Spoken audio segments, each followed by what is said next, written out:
तो आज के इस वीडियो में हम लोग जो है सीटेट साइंस का जो है पहला प्रैक्टिस सेशन स्टार्ट कर रहे हैं। सीडीपी का, मैथ्स का, साइंस का, इंग्लिश हिंदी का प्रैक्टिस सेशन मैंने शुरू कर दिया है। यहाँ पर रोज आपको जो है कुछ क्वेश्चन जो है 20, 25, 30 हर सब्जेक्ट से आपको मिलेंगे और डेली बेसिस पर ये प्रैक्टिस होगा। इसलिए जो है अगर आप चैनल पर नए हैं तो सब्सक्राइब कर लीजिए, बेल आइकन को दबा लीजिए सो दैट आपको जो है पूरा अपडेट तुरंत मिलता रहे। और चलिए फिर शुरू करते हैं पहला क्वेश्चन। तो पहला क्वेश्चन देखिए यहाँ पर क्या लिखा हुआ है। अब इसमें लिखा हुआ है कि read the statement below and choose the correct option. अब स्टेटमेंट जो ए है, all combustion reactions are exothermic reaction, और स्टेटमेंट बी जो दिया है, oxygen is added and heat is released in all these reaction. अब यहाँ पर जो कोड्स हैं, both statement A and B are true and the statement B is the correct explanation for statement A. Both statement A and statement B are true, but statement B is not the correct explanation for statement A. तो ये सब option में आपको दिया हुआ है। तो सबसे पहले हम स्टेटमेंट ए की तरफ चलते हैं। स्टेटमेंट ए में कह रहा है कि all combustion reactions are exothermic reaction, right. So means सही बात है, every type of combustion reaction is exothermic. Exothermic मतलब हीट रिलीज होता है। तो ऑब्वियसली आप कुछ भी चीज जलाएंगे तो उसमें से हीट रिलीज होता है। और क्यों होता है? क्योंकि ऑक्सीजन जो है उसमें ऐड होता है और हीट इसकी वजह से रिलीज होता है। ऑक्सीजन बेसिकली क्या करता है, कंबशन में हेल्प करता है। तो यहाँ पर दोनों ही स्टेटमेंट सही हैं। और ये जो है रीजन भी देखो यहाँ पर कि कंबशन रिएक्शन एक्सोथर्मिक क्यों है, क्योंकि हीट रिलीज होता है। तो दोनों सही है। तो इसलिए हमारा इसमें जो करेक्ट ऑप्शन हो जाएगा फ्रेंड्स, करेक्ट ऑप्शन हो जाएगा पहला वाला, both statement A and B are true and statement B is the correct explanation for statement A. तो चलिए होप आपको समझ में आएगा। बढ़ते हैं नेक्स्ट क्वेश्चन की तरफ। नेक्स्ट क्वेश्चन फ्रेंड्स देखिए आपके स्क्रीन पर दिख रहा होगा, रिएक्शन 1। देखो यहाँ पर barium chloride react with sodium sulphate and reaction 2 magnesium oxide reacts with carbon dioxide. So which of the following is true? तो reaction 1 में देखो यहाँ types of reaction दिया है और इधर भी reaction type of reaction दिया। तो देखो बेरियम क्लोराइड जो रिएक्ट करेगा सोडियम सल्फेट से, तो बेसिकली ये जो है यहाँ पर जो है कौन सा प्रोडक्ट बनाएगा, और जो प्रोडक्ट बनाएगा वो होगा बेसिकली यहाँ पर बेरियम क्लोराइड जब रिएक्ट करेगा तो वो बनाएगा व्हाइट प्रेसिपिटेट बेरियम सल्फेट का। तो ये बेरियम सल्फेट का प्रेसिपिटेट बनाएगा, व्हाइट सल्फेट और सोडियम क्लोराइड, ठीक है। तो यहाँ पर बेसिकली अगर मैं रिएक्शन बताऊं तो बेरियम क्लोराइड और रिएक्ट विथ करेगा सोडियम सल्फेट से, तो सोडियम यहाँ पर सोडियम आ जाएगा। तो जब ये रिएक्ट सोडियम सल्फेट आ जाएगा, ठीक है, और सोडियम सल्फेट जब रिएक्शन करेगा तो ये हो जाएगा बेरियम सल्फेट बन जाएगा, और ये जो है NaCl बनेगा। मतलब केमिकल रिएक्शन यहाँ पर बैलेंस नहीं है, लेकिन हम मोटा मोटा पढ़ रहे हैं कि यहाँ पर जो है सोडियम क्लोराइड बन जाएगा। तो बेसिकली आप देखो ये डिस्प्लेसमेंट हुआ, ठीक है। SO4 जो है यहाँ पर बेरियम के साथ आ गया, और यहाँ पर जो सोडियम क्लोराइड, ये क्लोरीन जो है सोडियम के साथ आ गया। देखो यहाँ पर डिस्प्लेसमेंट हो रहा है, मतलब ये जो रिएक्शन है ये डबल डिस्प्लेसमेंट रिएक्शन है। और मैच करना है रिएक्शन 2 से, तो देखो अब ये magnesium oxide react with carbon dioxide, तो ये मैग्नीशियम सल्फेट बनाएगा, ये कंबाइंड होगा। मैग्नीशियम ऑक्साइड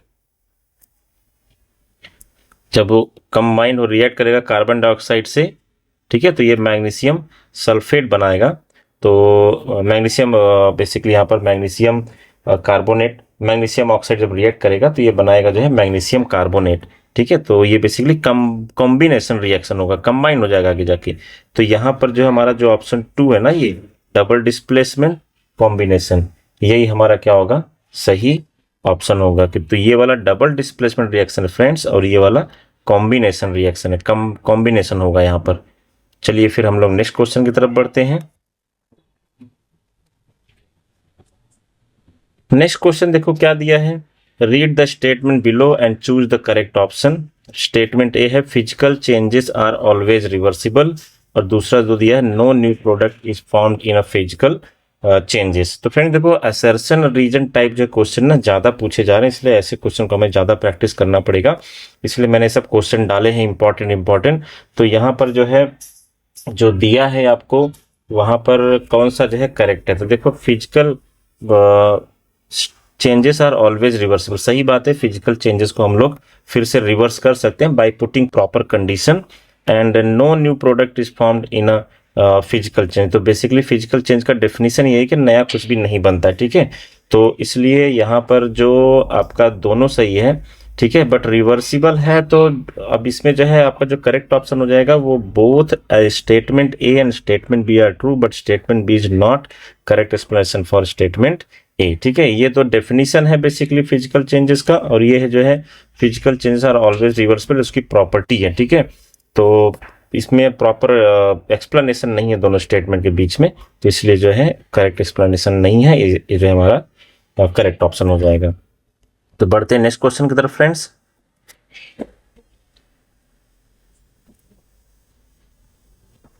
नेक्स्ट क्वेश्चन है which of the following metal does not react with dilute hydrochloric acid. तो अब आयरन है, कॉपर है, मैग्नीशियम है, एल्युमिनियम है। तो फ्रेंड्स अगर आपने रिएक्टिविटी सीरीज वाला मेरा वीडियो देखा हो तो उसमें मैंने क्लियरली एक्सप्लेन किया है कि जो कॉपर है, कॉपर जो है वो रिएक्ट नहीं करेगा हाइड्रोक्लोरिक एसिड से, क्योंकि यहाँ पर जो है रिएक्टिविटी सीरीज में कॉपर का जो रिएक्टिविटी है वो कम है, किससे, हाइड्रोजन से।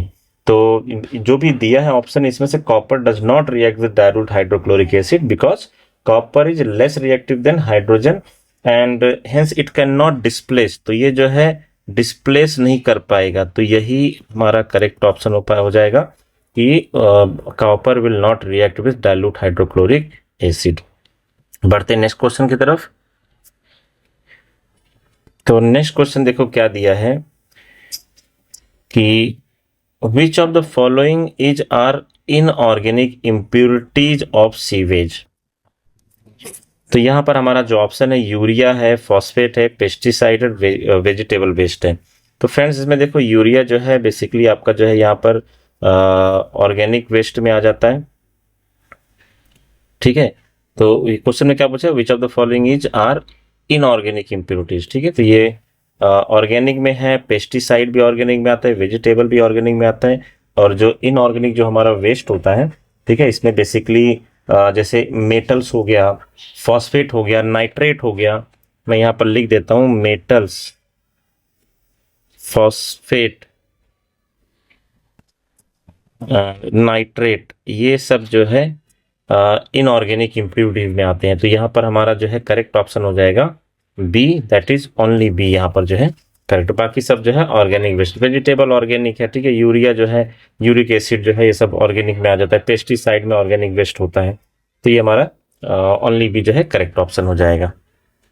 चलिए बढ़ते हैं नेक्स्ट क्वेश्चन की तरफ। तो नेक्स्ट क्वेश्चन देखो क्या दिया है, which of the following are true for sexual reproduction in plants. Two plants are essential for sexual reproduction, only insects are agents of pollination, fertilization occurs only after pollination and plants are obtained from seeds।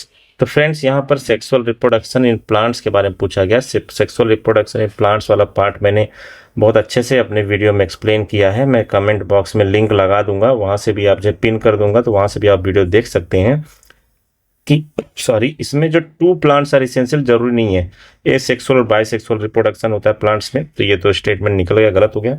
Only insects are agent, जरूरी नहीं कि insect से ही pollination हो, wind हो गया, water हो गया, और भी कई मॉड है पॉलिनेशन के, तो so this is not correct option. And fertilisation occurs only after pollination, सही बात है, पॉलिनेशन होगा उसके बाद ही तो फर्टिलाइजेशन होगा, ठीक है। और plants are obtain from seed, ये भी सही बात है, जो है बीज रहेगा, if there is no seed there is no plant, सीधी सी बात है। तो इसलिए जो है सी और डी यहाँ पर जो है करेक्ट ऑप्शन हो जाएगा। तो सी और डी कहाँ है, नहीं सॉरी, ये ऑप्शन नंबर 4 जो है आपका करेक्ट हो जाएगा, ठीक है। तो याद रखना है कि बाइसेक्सुअल, यूनिसेक्सुअल, ये सब चीज़ें आपको अच्छे से याद रखना है, ऐसे क्वेश्चन बनते हैं। हम लोग बढ़ेंगे नेक्स्ट क्वेश्चन की तरफ। देखो नेक्स्ट क्वेश्चन में क्या दिया है, तो नेक्स्ट क्वेश्चन देखे लिखा है pick the odd one out on the basis of respiratory organ. तो रेस्पिरेटरी ऑर्गन के बेसिस पर जो है ऑड वन आउट करना है। 4 ऑप्शन दिए हैं, ग्रास होपर, कॉकरोच, स्नेल, एंट। तो यहाँ पर जो ऑड वन आउट है फ्रेंड्स ये हो जाएगा स्नेल, ठीक है। स्नेल्स क्यों होगा, क्योंकि ग्रास होपर में, कॉकरोच में और एंट में इसमें जो रेस्पिरेशन होता है इन तीनों में वो स्पिरेकल के थ्रू होता है, स्प्रैकल के थ्रू होता है। स्नेल्स एक ऐसा प्राणी है जिसके जो है जैसे फिश वगैरह हो गए, तो स्नेल फिश हो गए सब, तो ये जो है गिल्स के थ्रू रेस्पिरेशन करते हैं। इनके अंदर गलफड़ा होता है और स्पिरेकल जो है ये तीनों यूज करते हैं। तो इसलिए हमारा जो करेक्ट ऑप्शन यहाँ पर फ्रेंड्स बनता है वो करेक्ट ऑप्शन हो जाएगा आपका स्नेल्स। ठीक है, बढ़ते हैं नेक्स्ट क्वेश्चन की तरफ।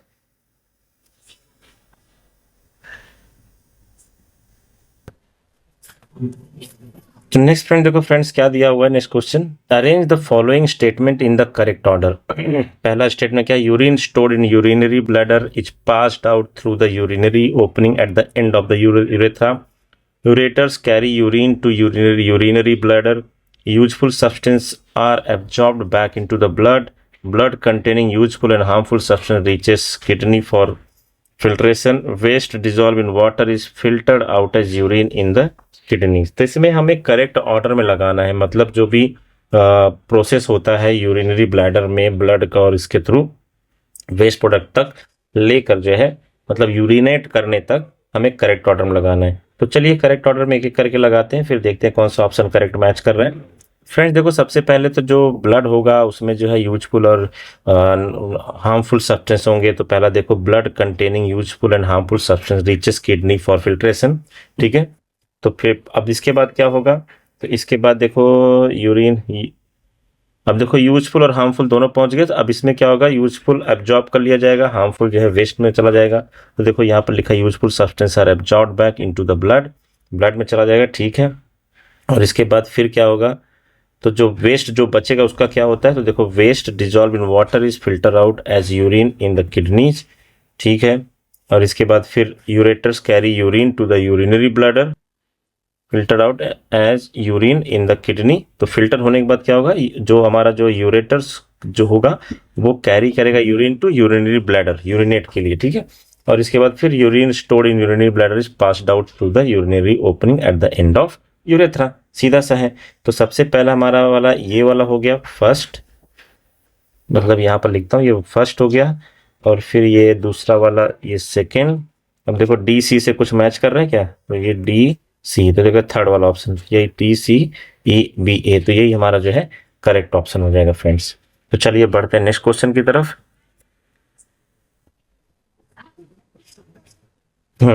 While preparing dough for making cake, तो केक बनाने के लिए जो पेड़ा तैयार किया जाता है, the cook adds a pinch of yeast and sugar to the dough and leave it aside for few hour. ठीक है, तो उसमें जो है यीस्ट और शुगर ऐड करके थोड़ा देर के लिए छोड़ दिया जाता है जब केक बनाया जाता है।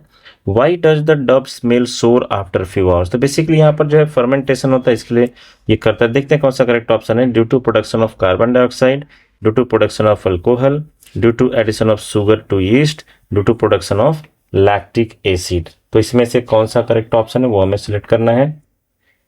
तो बेसिकली यहाँ पर जो करेक्ट ऑप्शन है प्रोडक्शन, देखो अनएरोबिक रेस्पिरेशन होता है, ये अनएरोबिक रेस्पिरेशन होता है यहाँ पर, और अल्कोहल बनता है, और उसी की वजह से ये जो है इस तरह का जो है स्मेल आता है, सोर स्मेल। तो ये हमारा ड्यू टू, डायरेक्ट क्वेश्चन है ये, due to production of alcohol. ठीक है, आगे बढ़ते हैं नेक्स्ट क्वेश्चन की तरफ। Read the following statement and choose the correct option. Statement A, blood flows in only one direction in arteries. Statement B, arteries have valves. तो इसमें से हमें जो है, अब इसमें से assertion region टाइप क्वेश्चन है, तो दोनों को हमें अच्छे से समझना। देखो वन डायरेक्शन वाल्व का काम क्या होता है फ्रेंड्स, वाल्व का काम होता है वन डायरेक्शन फ्लो करने के। जैसे हम लोग साइकिल के टायर में हवा भरते हैं, तो हवा तो टायर में जाता है लेकिन फिर से बाहर आ पाता है क्या, नहीं आ पाता, क्योंकि वहां पर लगा होता है वाल्व। तो वाल्व का जो है काम ही होता है यूनि डायरेक्शनल फ्लो के लिए। तो यहाँ पर तो थोड़ा थोड़ा अभी लिख रहा है, लेकिन एक गलत चीज यहाँ पर दिया है कि आर्टरीज हैव वॉल्व्स। अब आर्टरीज में देखो फ्रेंड्स वॉल्व नहीं होता है, मैंने इसको कैसे याद किया, वी फॉर वॉल्व और वी फॉर वेन्स। ठीक है, तो वी फॉर आपका क्या हो जाएगा, वेन होता है। तो वेन जो है यहाँ पर उसमें जो है वॉल्व लगा होता है, तो इसलिए जो है ये तो स्टेटमेंट गलत हो गया। ठीक है,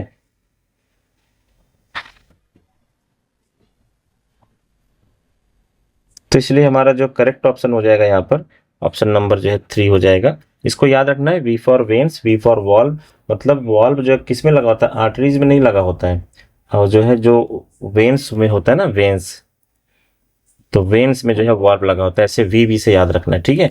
तो blood flows only in one direction, तो ये वाला तो सही है, ठीक है। इन आर्टरीज, आर्टरीज में एक ही डायरेक्शन में फ्लो होता है, ठीक है।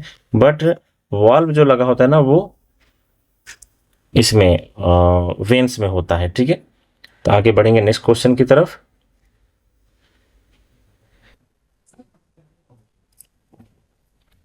Consider the situation A and B. यहाँ पर देखो क्या दिया है, सिचुएशन ए और बी हमें दिया हुआ है। कैसा सिचुएशन है, तो exhaust fan is fitted on the wall near the ceiling in the kitchen, ठीक है। And exhaust fan is fitted next to window of the kitchen, ठीक है। तो विंडो ऑफ द किचन, और यहाँ पर सीलिंग ऑफ द किचन लिखा है, और यहाँ पर सीलिंग के पास, और यहाँ पर जो है विंडो ऑफ द किचन। तो which of the two situation will be more effective in expelling heat from kitchen. तो exhaust fan fitted on the wall near the ceiling, okay, in the kitchen, ठीक है। और exhaust fan is fitted next to window of the kitchen, next to window. तो friend देखो, पहले exhaust fan का हम लोग फंक्शन समझते हैं, एग्जॉस्ट फैन होता क्या है। तो देखो, एग्जॉस्ट फैन बेसिकली जब किचन उचन में खाना बनता है, तो हीट की एक प्रॉपर्टी होती है कि हीट चीज़ों को गर्म करता है, गर्म करने के बाद हल्की हवा जो है ना ऊपर चली जाती है, हल्की हवा, और भारी हवा नीचे आती है, ठीक है। तो अब उसी गर्म हवा को मुझे निकालना है, तो ठीक है, तो ये जो है क्या होना चाहिए, तो एग्जॉस्ट फैन कहाँ, गर्म हवा ऊपर चढ़ गई ना, तो ऊपर ज़्यादा लगा होगा तो ज़्यादा सही रहेगा, तो वहाँ से एग्जॉस्ट फैन जल्दी से हवा जो है, गर्म हवा को जो है निकालेगा, क्योंकि वो ऊपर चढ़ेगा, ऊपर चला जाएगा हीट होने की वजह से, और जो है ठंडी हवा नीचे। तो हमारा जो ज़्यादा इफेक्टिव काम होगा ना, ये खिड़की के पास नहीं सही रहेगा, ठीक है, क्योंकि वहाँ पर गर्म हवा ठंडा हवा मिक्स रहेगा, तो उतना इफेक्टिवली काम नहीं कर पाएगा। तो एग्जॉस्ट फैन देखो इसलिए ऊपर लगा होता है, ठीक है, और थोड़ा सा उसमें से होल करके निकाल दिया, बाहर हवा फेंक देता है वो, तो इसलिए ए विल बी मोर इफेक्टिव यहाँ पर हमारा करेक्ट ऑप्शन हो जाता है। चलिए नेक्स्ट क्वेश्चन पढ़ते हैं फ्रेंड्स। सिंपल पेंडुलम, देखो सिंपल पेंडुलम पे क्वेश्चन आ गया है। तो सिंपल पेंडुलम के बारे में क्या क्वेश्चन दिया देखो यहाँ पर, तो in a simple pendulum the distance between the mean position and extreme position is D, ठीक है। Time taken by bob to move distance d by 4 is t1 second. So what is the time period of pendulum. तो time period of pendulum निकालना है friends. तो एक pendulum मैं यहाँ पर बना के आपको समझाता हूँ। जैसे मान लो एक पेंडुलम है और इसे दो पोजीशन के बीच में क्या कर रहा है, ऑसिलेट कर रहे हैं। तो क्वेश्चन में देखो क्या लिखा है, distance between mean position and extreme position. तो ये मान लो यहाँ से यहाँ तक जो है हो गया आपका d, यहाँ से यहाँ तक हो गया आपका d, और फिर बोल रहा है कि d/4, ठीक है। तो d/4 इज t1। तो यहाँ से मान लो इसको चार पार्ट में 1 2 3 और 4, तो चार यहाँ तक जो है कितना लेगा, चार t1 सेकेंड ले रहा है, t1 सेकेंड ले रहा है। What is the time period for the pendulum. तो टाइम पीरियड क्या होता है, time taken by the pendulum to complete one oscillation, ठीक है। तो time taken bob to move distance d/4 is t1 second. तो t1 सेकेंड यहाँ पर लिखा है, ठीक है। What is the time period of pendulum. तो एक पूरा मतलब यहाँ से यहाँ, यहाँ से यहाँ, यहाँ से यहाँ, फिर यहाँ से यहाँ, ऐसे। एक मिनट को मैं पूरा अच्छे से क्लियर समझाता हूँ आपको। Suppose this is my pendulum, ठीक है। अब यहाँ से यहाँ गया ए पोजीशन, फिर ए ओ है मान लो, फिर ओ से फिर से ए से फिर से ओ की तरफ आया, फिर ओ से यहाँ पर बी की तरफ गया, और बी से फिर से जो है ओ पर आया। तो ये होगा वन ऑसिलेशन, ठीक है। तो time taken by the bob to move distance d/4 is t1 second, ठीक है। तो यहाँ पर जो है, अब देखो यहाँ पर 4 राउंड हो रहा है, तो यहाँ पर, और ये d/4 है, ठीक है। तो ये हो जाएगा 16 t सेकेंड हो जाएगा, क्योंकि यहाँ से d/4, तो यहाँ पर 4 यहाँ पर, 4 यहाँ पर, 8 हो गया, और 12 और 16, तो ये हो जाएगा 16 सेकेंड आपका करेक्ट ऑप्शन हो जाता है। 16 t1 होगा एक्चुअली।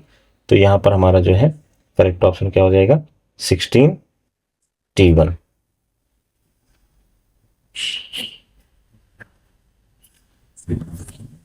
चलिए बढ़ते हैं नेक्स्ट क्वेश्चन की तरफ फ्रेंड्स। तो यहाँ पर देखो क्या दिया क्वेश्चन में, what will happen to the size of image formed in a convex lens if the object is position beyond the centre of curvature and thickness of the lens thickness of the lens is reduced लिखा है। यहाँ पर हमें थोड़ा careful रहना पड़ेगा, thickness क्या हुआ कम। तो पहले देखो, मान लो ये कॉन्वेक्स लेंस है, ठीक है, और यहाँ पर इसका फोकस है और यहाँ पर इसका सेंटर ऑफ कर्वेचर है। तो अगर सेंटर ऑफ कर्वेचर पर ऑब्जेक्ट को रखते हो तो इमेज यहाँ पर सेंटर ऑफ कर्वेचर पर सेम साइज का बनेगा। लेकिन अगर आप बियॉन्ड यहाँ मतलब सेंटर ऑफ कर्वेचर के लेफ्ट साइड में अगर आप रखते हो तो इमेज यहाँ पर फोकस और ये सेंटर ऑफ कर्वेचर के बीच बनेगा, ठीक है, मतलब और छोटा बनेगा, सेम साइज का नहीं होगा, ठीक है। और यहाँ पर रियल और इन्वर्टेड होगा, ठीक है। जैसे जैसे ये इस तरफ आगे बढ़ेगा ऑब्जेक्ट सेंटर ऑफ कर्वेचर तरफ, वैसे वैसे इमेज क्या होगा, मतलब बढ़ता जाएगा। लेकिन यहाँ पर बोला है centre of curvature and thickness of the lens reduced. Thickness आपने रिड्यूस कर दिया लेंस का, मतलब अब आपने लेंस को ऐसे कर दिया, ठीक है, पतला कर दिया। तो ऐसे में जो आपका इमेज है ना, उसका जो है साइज जो है बढ़ जाएगा, ठीक है, थोड़ा सा उसका शिफ्टिंग होगा इमेज का, ठीक है। और इसकी वजह से जब शिफ्टिंग राइट साइड होगा ना, तो ये जो है राइट साइड में क्या होता है, इमेज जो है, क्योंकि फोकल लेंथ आपका जो है ना बड़ा हो जाएगा। देखो लेंस, अगर मैं एक लेंस ऐसे बनाता हूँ तो फोकल लेंथ इसका जो है कम होगा, लेकिन एक लेंस ऐसे बनाता हूँ तो इसका फोकल लेंथ जो है ज़्यादा होगा, कम लाइट को डाइवर्स। तो फोकल लेंथ इस तरफ शिफ्ट होगा तो आपका इमेज भी क्या होगा, थोड़ा सा साइज उसका बढ़ जाएगा, क्योंकि इमेज भी इस तरफ शिफ्ट होगा। तो ऐसे में जो है आपका जो करेक्ट ऑप्शन है size of image will increase, ये थर्ड वाला ऑप्शन जो है करेक्ट हो जाता है। तो फ्रेंड्स आज के लिए इतना ही, और नेक्स्ट वीडियो में और भी क्वेश्चन लेके आता हूं मैं। चैनल को सब्सक्राइब कर लीजिए, वीडियो को लाइक कीजिए अगर आपको पसंद आया तो। Thank you, bye.